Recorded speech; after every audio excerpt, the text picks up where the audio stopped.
You're watching The Breakfast Club. Morning, everybody. It's DJ NV Angela Yee, Charlamagne the God. We are The Breakfast Club. We got a special guest in the building. Defensive end for the Seattle Seahawks, one of the most outspoken people in the NFL. Michael Bennett. Good morning, sir. What's up, mumble rap? What's up, my brother? Not much, chilling, man. Happy to be in New York, but I hate walking because in Texas we don't walk as much, but every time one of my friends in New York is like, it's 3 blocks, I'm like, does that mean 3 miles or is it 3 blocks? So I just hate walking when I'm in New York. Yeah, because you could get in a car and say you're going 3 blocks and it might take you as long as it would take to get 3 miles. I know, and I'm tired of walking. My wife. But as much running as you do and everything, it should be no big deal. But I don't like walking. It's just a lot of people in New York. I don't know. It's just too much walking. Now, how you got a camp that's against obesity and you don't like walking? I mean, I like to walk, but just not in New York. I just feel like it's super busy. I get lost in New York. I'll try to follow my iPhone. It's like make a laugh. And then iPhone is worse than and yeah, those directions are terrible. I can't follow them. I'm like, I don't know my directions or something. Let's talk a little football, man. Were you upset that the Seattle Seahawks didn't sign Colin Kaepernick? Of course. I mean, I thought Cap would be a good player on our team. I wish he would have signed with us because we would have had a good backup quarterback after Russell Wilson. I think he's a really good quarterback. I love sacking him, but it would be cool for him to be on the same team as us. How real was that? Was it really about to happen, or? I think it was real. I talked to him, and I know that he was thought it was really going to happen. And then towards the end, they decided to go with Austin Day, and so that was really one of those shocking things. Do you think Kaepernick's being blackballed? Of course, I think Kaepernick's being blackballed. Obviously, all the stuff to do with the issues. I think nobody likes race and politics and sports. I think that's one of the things that nobody really wants to talk about. And for him to bring up race and politics and sports, I think it struck a lot of people in the wrong way. I mean, we watch the people that really watch football. It's middle America, and not really the people that buy tickets to the game aren't really African American people. And for him to bring that into that crowd was one thing that people felt like, they shouldn't have been there. Yeah, I see people calling for a boycott of the NFL. I'm not participating in that because I love the NFL. And you like the Cowboys. And I love the Cowboys. But I'd feel like a hypocrite because the NFL has had rapists, people that have committed domestic violence. I didn't boycott then, so I just feel like it'd be very self-serving to boycott now. Yeah, I think. I mean, the NFL's had a lot of criminals in the past, yeah. A lot of rapists and things like that. So I think a lot of people just want this issue. We talking about race and we talking about predominantly black league, that if this guy's getting blackballed and we're spending our dollars and we're buying jerseys, I guess they seem to think that a boycott would get him a job. But at the end of the day, I think that still wouldn't happen if the teams are going to pay their money. They don't really care what's going on. Well, you've been very outspoken as well. Has anybody ever said to you, hey, maybe you should tone it down a little bit? I think there's people that always want you to tone it down a little bit, but at the end of the day, when you look at TV and you see things that's going on, or you're involved in the community, I'm like, at the end of the day, you're a black man, and no matter how much money you make, you can't get away from the color of your skin, or you can't get away from the issues that are going on in America. And when you got a platform like we have, you have to be able to speak up on those issues, because there's so many kids out there that's wanting to know what's going on, hoping that we speak on it. And when we go into the community, it's a time for people to see that we're real and that we are part of the issues. And I think that's important to use our platform that way. Well, Jason Whitlock thinks otherwise. Of course, Jason Whitlock thinks otherwise. Nobody really likes Jason Whitlock. I think he's one of those guys that believes, because if you're an elitist, if you have money, and you don't have to consider yourself to be involved with the black community as much as you should be. And I think that's opposite. I think when you're in a position, you have power, it's important to go back into the community and make sure you inspire kids, not to be a role model, but to inspire them to be different. And hopefully it changes the culture, it changes the way decisions are made, and you give them opportunities. So to say that LeBron James shouldn't be affected by the N-word written on his house is one of those things I think that's kind of stupid. Because he didn't see it, they said. They erased it before he seen it. And how can you tell somebody what affects them and what doesn't affect them? That's just ridiculous. That's the new generation. I think everybody tells people how they should feel, how they should be. And at the end of the day, it's what makes you feel a certain type of way. And I think anybody that would wake up and see the N-word on any one of their buildings or their house, they would be affected by it. If it was a Jewish guy and they had put something about the Holocaust, people would be outrageous. If it was a Muslim guy, they put something about hating Islamic. If it was somebody that was gay and they put something that was homophobic on there, there would be a problem. So I don't see why, if it's an issue about race, why should he have to fall back on that? Does Russell Wilson get respect in the locker room? I asked that because that's what a lot of the press said. He doesn't get respect. His I teammates heard don't y'all respect him. hate him. I heard some Seahawks hate Russell Wilson. Seahawks. That's Seahawks. I don't hate Russell Wilson. He's invited me to his house. He had fried chicken, so I think Russell Wilson. Russell Wilson ain't had no fried chicken. He had no, fried no, chicken. It's like that. No. Him and Sierra, they had fried chicken. He looked like a grilled chicken type of guy. No, he had fried chicken, and I didn't like the sweet potatoes because they had some. It was too fancy, but other than that, it was good. Now, is there any truth to the rumor that some of the Seahawks can't stand Russell Wilson? Because what I always heard was the team was split in half. Half of the team rolled with Russell, the other half rolled with Marshawn Lynch. No, I think everybody roll with everybody. I can't say. I think media is supposed to find a story, and they want to find a way to divide a team. And I think you can't be divided when you go out there and play football because it's so dangerous. It's the opposite of basketball. When Steph Curry falls on the ground, he gets up and he acts like he hurt. But in football, like when a guy gets really hurt, people have the wives and stuff are really involved in the sport. So I think guys have to be one unit when they're out there. So I think people want to hate Russell Wilson because Russell Wilson has, he's transcended sports a little bit. I think there's like a couple guys in the NFL who transcend the sport: Tom Brady, Russell Wilson, and maybe Odell Beckham. Those are the guys that are on top of everything, the A-list celebrities. So I think people want to have that envy about him, but you can't really because he's a down-to-earth type of person. Is Future's music really banned from the Seahawks locker room in Seahawks Stadium? It can't be banned in my locker because I listen to Future every single day when I'm in the locker room just to get right, March Madness, and I'm just jamming. So With Russell around? I don't think Russell gets affected by it. I think he's one of those guys. He doesn't really get affected by that. I think he's married to Sierra. He has a family, and I think they surpassed that. That small. Have you ever asked Russell if he likes any of the Dirty Sprites or any of Future's music? Have you asked him? I never asked him that, but I suppose you can't get away from Future in this generation. It's like he's everywhere. You go to the club, you're in the stadiums, every single team. Future's the hottest artist out right now. How was the game when y'all played Atlanta and he was on the field? And he just would say, you know what, I'm gonna throw it this way a little bit. I don't know. I was too busy trying to get Matt Ryan. We was Julio Jones. So I don't know. I didn't even know Future was at the game.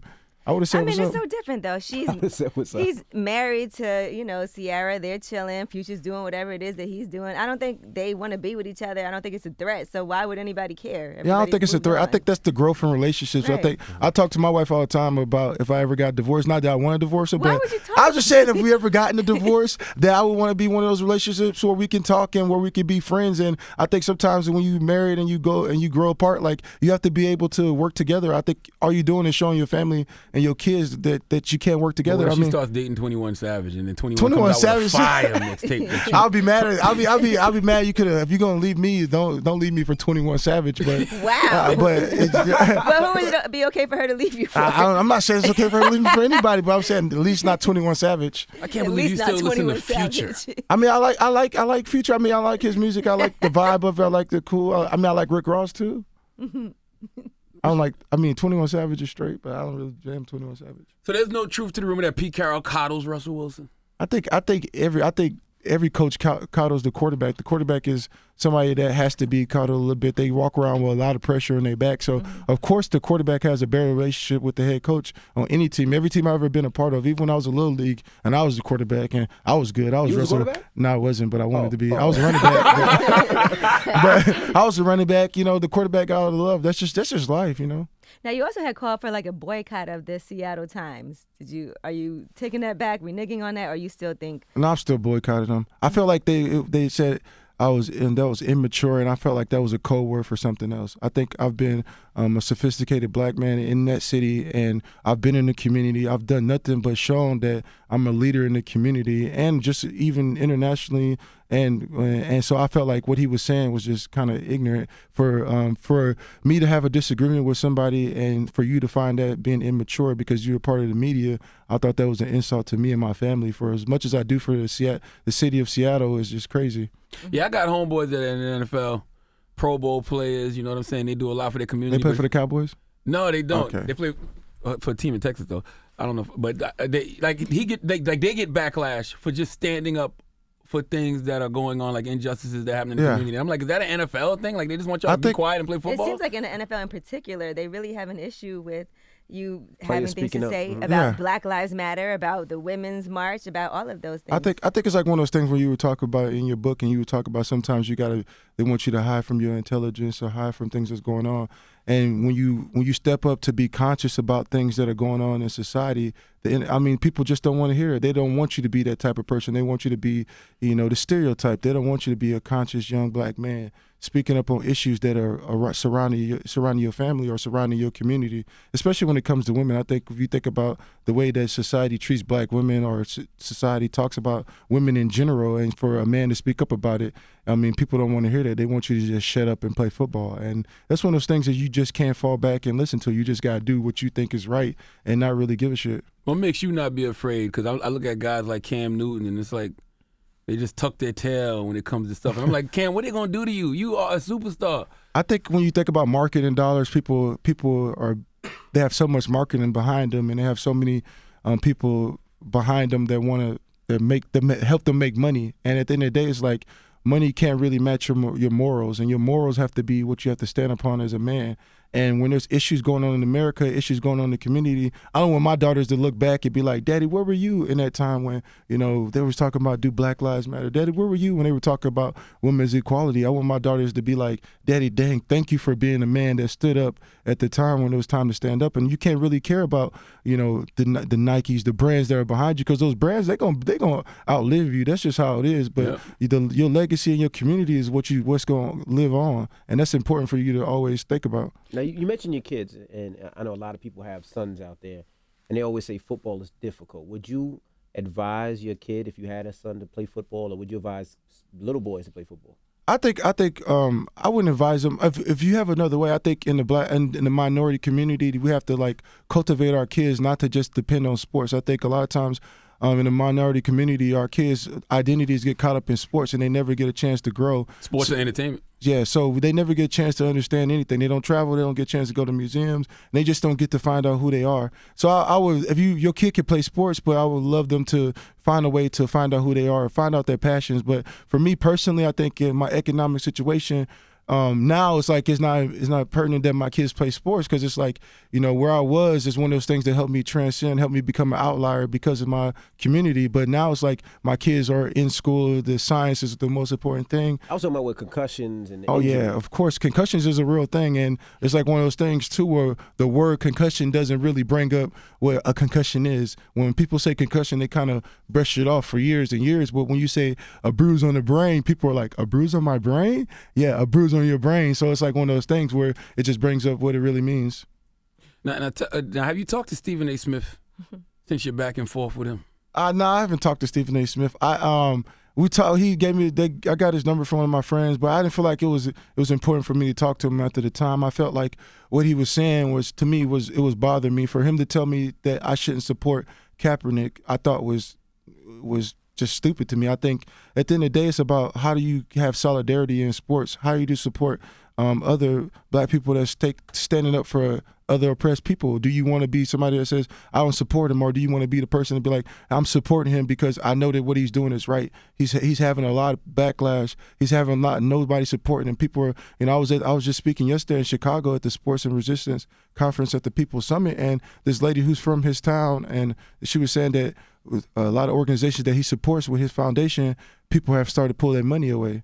So it shows that people stop buying from the stores that his family owns and his family. So and the lady was crying at the summit. It was about sports and resistance, and there was a lot of people there. And so it just shows that it's like there's a lot of people that's mad about that, and we have to continuously support our leaders when they step up and want to be in the spotlight, because if you've been shown that if you step up you could be executed or you could be exiled. So it's one of those things. It's a hard thing to step up in this time, especially when you have Instagram and Twitter and people can find out where you are at any moment of the day.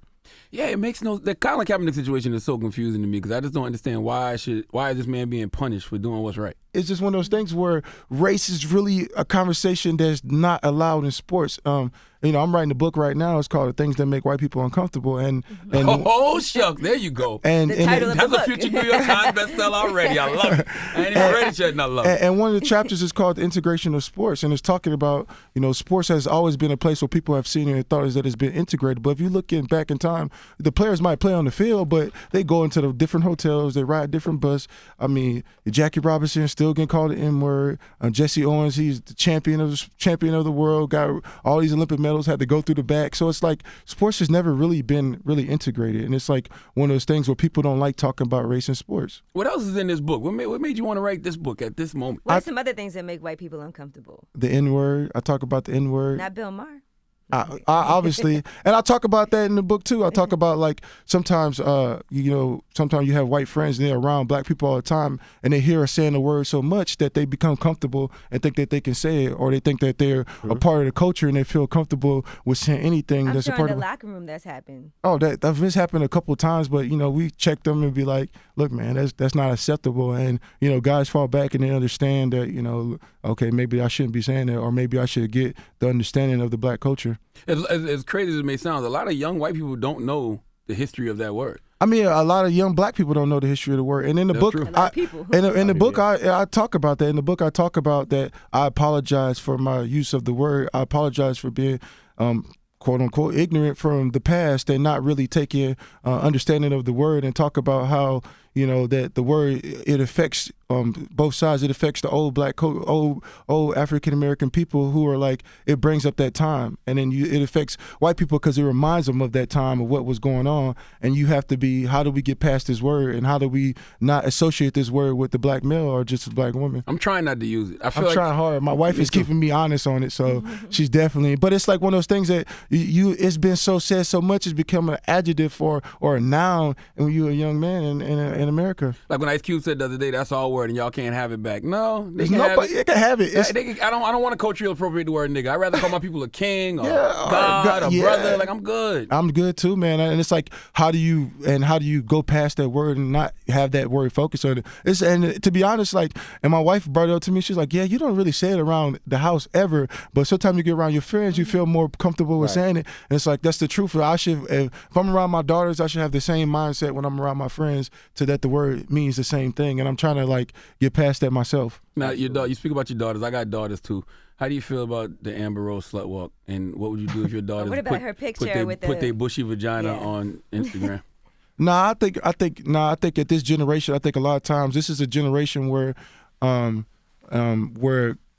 even like in your book, you were talking about the time periods, and you were talking about like during the 60s and 50s and 70s, the power and black power and civil rights movement and the culture. Right now, it's kind of one of those issues where being a flamboyant woman and showing your body is just accepted now. So how do you not have that being accepted and push it more towards better self-esteem, for more towards like Michelle Obama, the scientists, all things like that, the things that women have been a part of America and have created great. So I think I wouldn't have my daughter be a part of it. I would have her be a part of the women's equal rights movement or something like that, not so much the slut walk. Yeah, not even to have associate her name or her title as she's a queen. She's nothing about slut should ever be mentioned when you're mentioning a woman, especially my daughter. That should not be something that I would want her to accept that title any type of way. Absolutely. Yeah, I don't understand how getting naked and showing your vagina is feminism or female empowerment. Like, I don't get it either. I think being a business owner, being an author, being a philanthropist, being a community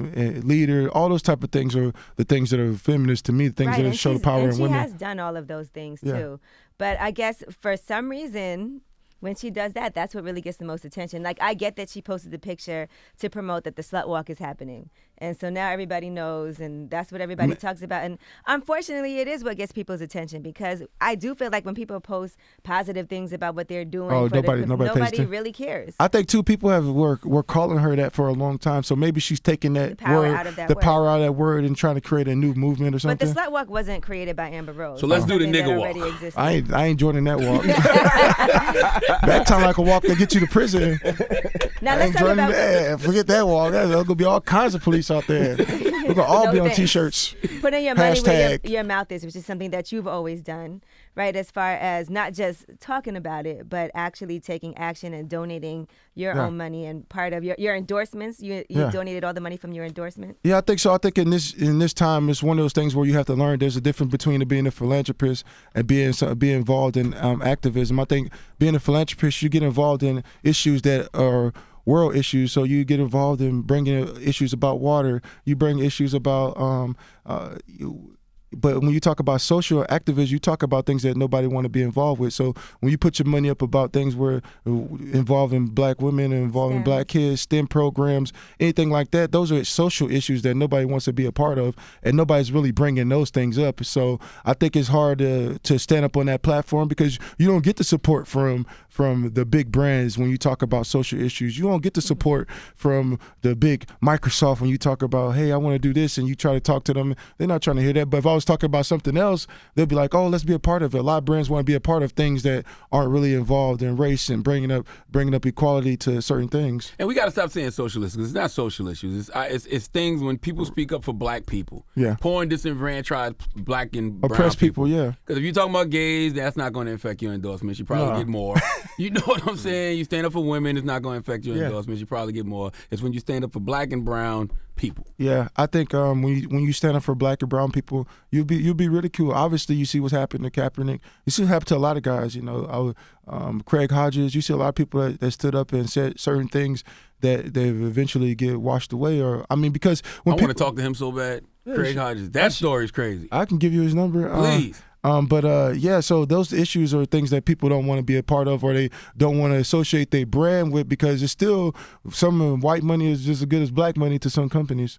Now, question: we got Victor Cruz up here a couple weeks ago, actually. Yeah, I saw him. And he was talking about sometimes franchises do different things so players can't get their bonuses and can't get that maximum. Did you see that much? I think there is a part of that side of where if any business owner, you're going to do the best to, keep costs down. And I think that's a part of the sport. They want to keep the costs down. How could we not? So you see players go to another wide receiver, so this wide receiver doesn't I don't get know the about bonus. wide receivers. I think he was just having an issue. I mean, if Odell Beckham's on the left side and you're on the right side, I might go to the left side a little bit more. So, Odell Beckham is like one of the biggest stars. So it's like one of those things where I've seen guys have injuries and not be able to play in the game. One time I was with Albert Hainsworth and they tried to do that to him, and he hit the table so hard that everybody was like, I guess he's going to play this game. So it's like, those are issues like that. So definitely you see issues where teams want to keep the costs down, and they don't really want to put the guy out there, the risk of him getting hurt and having his contract matter. It happened with RG3. Now, do you see, like with football, it seems like a lot of these contracts should be guaranteed. If any other sport, that contract should, because you get injured, the risk. The risk is versus the reward is sometimes you don't know if it's worth it, and I think the contract should be guaranteed. That's just NBA contracts are guaranteed. You got guys. I remember Luke Walton was on the Lakers. He was making $7 million and he never sweat. And I used to watch TV and be like, I wish I was Luke Walton right now. So go ahead. No. No, I like the fact that you told the Seahawks they should pay Cam Chancellor too. Yeah, I believe you got to stand up for your teammates and believe when there's time for them to get paid, you got to make sure that, you talk about it and you bring the issues up in the newspaper, because as much as you bring the issue up, it brings the conversation up around the team. It's like supporting your brothers, and I always want to support my brothers because, it's just a part of the game. You want to make sure that everybody, walks away from the game a wealthy man, because the injuries that you occur in football sometimes can be life-threatening or sometimes can alter your life in so many different ways. What do you think about somebody like Aaron Hernandez?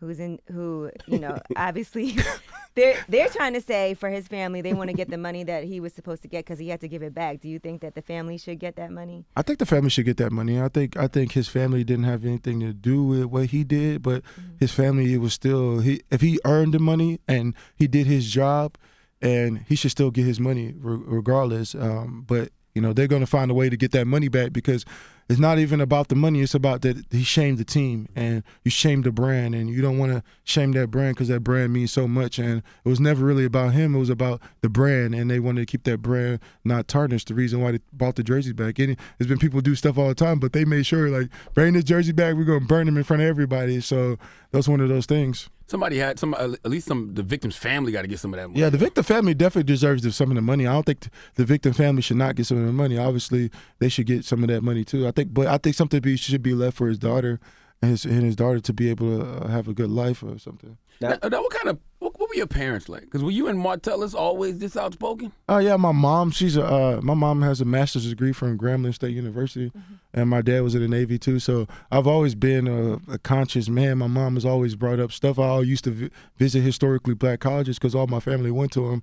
So we always been conscious. My punishment growing up was reading, and my brother's punishment was creating stories. So it's so funny that now that's what he does for a living, and this is what I do for a living. Wow. Now let's talk football a little bit. Now, who do you think is one of the scariest teams that you're gonna have to face this year?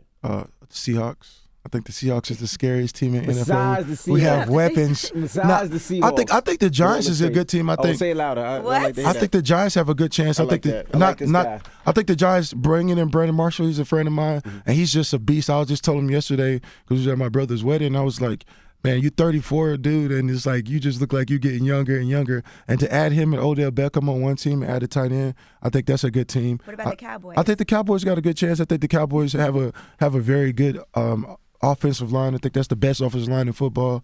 And do you think about the add some defensive players? That's a really good team. I think I don't think the Rams. No, I don't really like the Rams or anybody in my conference. But other than that, the Pittsburgh Steelers are good to me. Even with the rapist at quarterback? They got Le'Veon Bell. He's the coldest one of the coldest running backs. Marshawn's back, so Marshawn automatically goes to number one. So Oakland Raiders look good, and so there's a couple of good teams I think that are out there. Does the curse of Sierra bother you? No. Do you think it's real? I don't think the curse of Sierra is. I don't think that's a real curse. I think we've had success in the Charlamagne made that curse. He just made this curse up. You like Lil B. I mean, that's like Lil B's the worst rapper in the world. I'm like, how does this? I'm telling my wife in the world. And sometimes I make her raps, and my wife was like, "That a real song?" I was like, "No, but it could be." And so it's like it's one of those things. But I don't think there's a curse. I think Russell had a great season last year. Had a great season before. I think defensively we lost Earl Thomas. When you lose Earl Thomas, it's like you can't like plug him in. We have so many great players on our team that they do so many phenomenal things. When you add a normal human being in there, it just doesn't work well because we could do so much. You take me out, you take Earl out, you take KJ, Bobby, Sherm. It's like we had 6 Pro Bowlers on defense, and so it's like hard to do that. You sure you want to just tell the world that Lil B is the worst rapper? You're not afraid of his curse? Lil B, nah. I mean, you could judge the music. It's like there's some artists that drop CDs that only do like 20,000, and it's like I feel like if I drop a CD against Lil B, I think I could sell like at least 28,000. Lil B's putting the curse on Michael Bennett today. All right. Who's your favorite artist right now? My favorite, this time period or like just this time period. This time period. Okay. I like Future. I like Russell Wilson gonna get you cut, man. I'm tired of this. Nah, I mean, I like Rick Ross. I like of course I like BB. I forget her last name. BB O'Reilly. Yeah. She's dope. I like her music. I like. Oh, that's nice. So I like a couple of good artists out there. Of course, I like Houston. Of course, Houston is my favorite music anyway. I'm from the South. I still listen to UGK quite often. Pimp C and Bon B. Medical marijuana. What do you feel about that in the league? Which one of y'all is the smoker? Neither one of us. I thought it was a rumor that one of y'all was a heavy smoker. No, I would never. I look like it's the first 48. It's the first 48. This guy. Which one of you sells drugs? No, it's a life. Nah. How much? Nah, I can't. He's a Cowboys fan. Yeah, trying to get me fine. How much? Nah, I think medical marijuana is one of those issues that are brought up in sports. Obviously, there's a lot of pill taking, injections that happen that are for medicine, whether it's pills that you need for pain, pills that you need for sleep. I think that those are things that can ruin your kidneys or ruin the inside of your body. So I think there's a good conversation. Is medical marijuana better? And a lot of people argue that medical marijuana is better for you because of the issues that can happen. I know a lot of guys that's retired that had issues with concussions, that issues with certain pains that they have, back pains, and they take medical marijuana, and they found that their body feels a lot better. And I think if it's a part of you should be able, if you have an injury that can be healed by it, I don't see why you wouldn't be able to use it. How does that coincide with living in Seattle? Because Seattle is legal, but you are in the NFL. So how does it's like so I guess the NFL is its own entity. You can't. I don't use marijuana. I'm not gonna get on here and say that I use marijuana. But I know that try to get me to no, never done it, never will. There you go. Can't want Mike Singletary. But I think it's like one of those things where this is legal there, but it's like the NFL entity is a part of their their regulation that you can't use it. I mean, you could use it as in and music and Oh, Oh radio. no, I hate weed. Yeah. I can't stand. You I tried just to. smoked. I did 2-3 weeks ago in Yeah, what LA, are you and that's talking about? it's too strong. I had Yeah. that sativa. Yeah. You know the one that give you anxiety? I know. Yeah, it make you give you the shakes and all. I He's know. never used I it, know. but he he's- knows about it. I know about the drug, but I don't use the drug. But I said I know what it is. Obviously. Now tell us about the Ocean Sports Camp. Oh yeah, so my Ocean Sports Camp is like camps that we do around different cities. So we work on a native reservation next week, June 17th. It's South Dakota, but we do it in a lot of communities around. It's around sports, but we're kind of getting away from sports. We're doing more about education and nutrition. So it's about teaching families how to eat healthy, teaching families how to shop, showing them what vegetables. I do a lot of projects, me and my wife, in detention centers where we grow gardens with kids in detention centers. We do after school programs, STEM programs. We teach kids about food science and the health of the food. So that's what we really work on is the food droughts and desert in America. How do we bring those issues? How do we bring food is like we talk about food, and food is like the number one thing that you need to survive. Right. Like you don't need marijuana to survive, or you don't need Coke 45 to survive. But healthy vegetables are a part of your success in life, and not having food or being able to access to food and not having those right things can really hurt a kid's body. It's like 1 out of every 3 kids is obese in America. I mean, something like 1 out of 3 adults are obese. So food is a very big issue in America right now. Well, What the about problem for with you? obesity. Like being an athlete, I'm sure how you eat affects how you play the sport too. And yeah, it does. And that's why I'm one of the athletes that, like, when brands come to me, like McDonald's or any brand like that it's great money, but at the end of the day, it's like I don't want to perpetuate the cycle of saying that I eat McDonald's because I don't. None of my kids eat fast food. My kids don't even know what fast food is, unless their grandparents try to stop by. So Not even Not Chick-fil-A. like Chick-fil-A, yeah. well, they eat Chick-fil-A every once in a while, but I don't want to be like one of those people that's saying that I eat something that I really don't do. So Right. everything that I associate myself with is something that I'm a part of. And I think when you talk about food and things like that, all those things are in Black communities and minority communities, unhealthy food. So why not support brands that are healthy for our communities? Right. Why not support community gardens? Why not support things that can really help our community flourish in the future? And technically, marijuana is a plant. Yeah, it is a plant. God made it. I mean, it's not like crack or something like that. Yeah. And the problem with obesity in America is nobody wants to admit they fat. Like, soon as you be like, oh, somebody's fat, like, oh, stop fat shaming, or it's a medical condition. Like, shut up.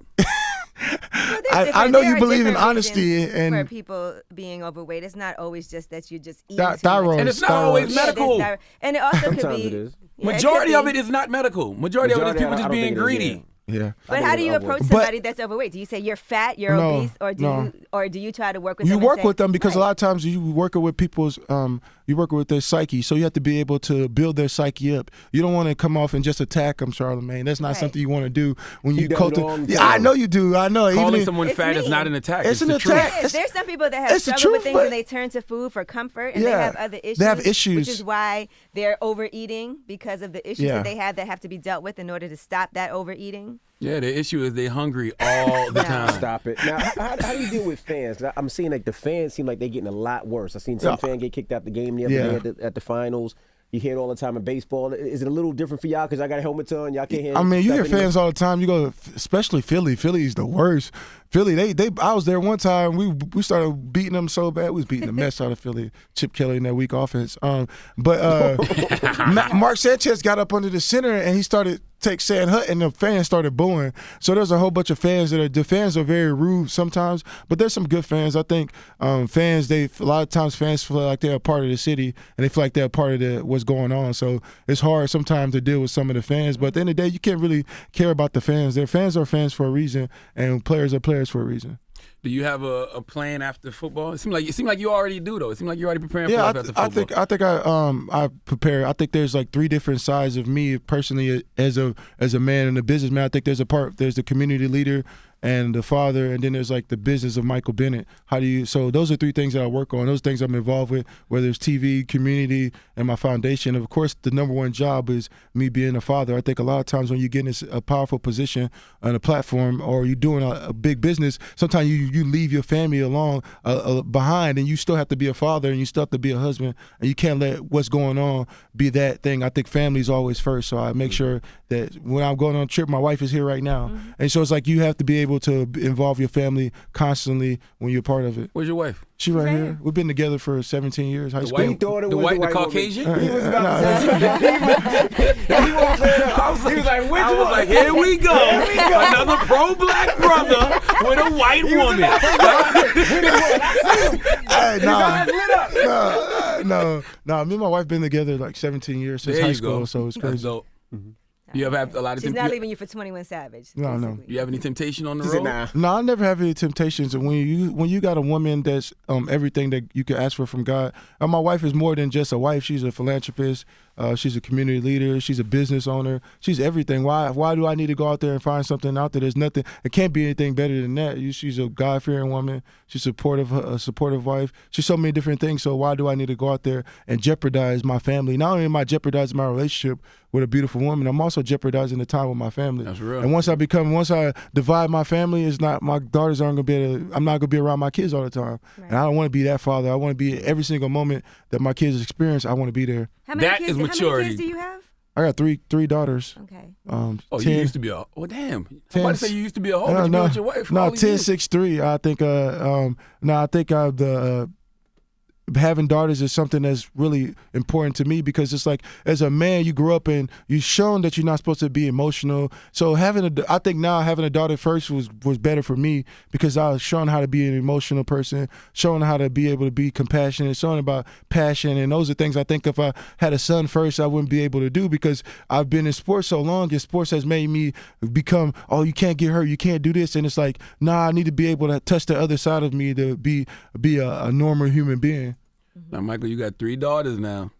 You must have been doing some dirt. Nah, I think I got 3 daughters. I think I got 2, and I used to do dirt. I've been with my wife 19 years. Yeah, I know. I read the book, man. I read the book. The book he's talking about is Black Privilege Opportunity Comes to Those Who Oh, Create my It. God. It's a New York Times bestseller. I just want to throw that out there. All right. I read the book. Thank you for stopping through. I would say I would support you this year, but you know I'm a Giants fan. He a Cowboys fan. You're on your own, bro. You'll be there. You'll watch. We playing the Giants here. I know. So just watch me hit Eli. No. And I'll do it now again. you know Eli gonna throw the ball before you get close. And I'm gonna hit Eli. Eli, he hear me coming. Eli, he has terrible dreams of black man chasing him. When is this book coming up? I'm pushing it for December. I did it.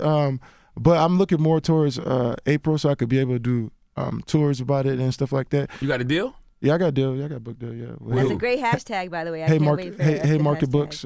They've done a lot of different things with. I think you should drop it Black History Month, man. I should drop a Black What's it History. called? White.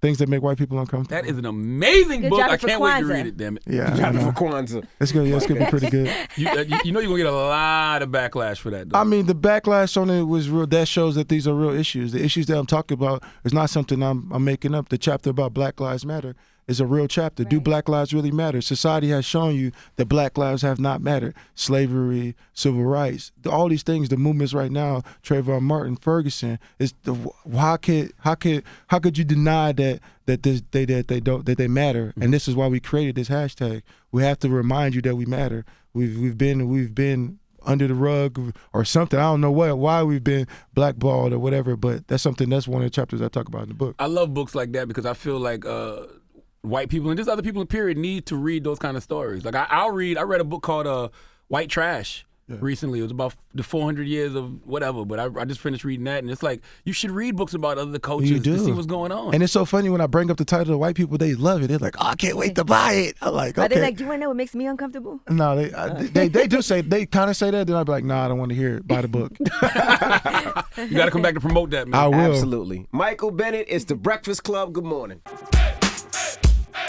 The Breakfast Club. Every weekday morning. Tune in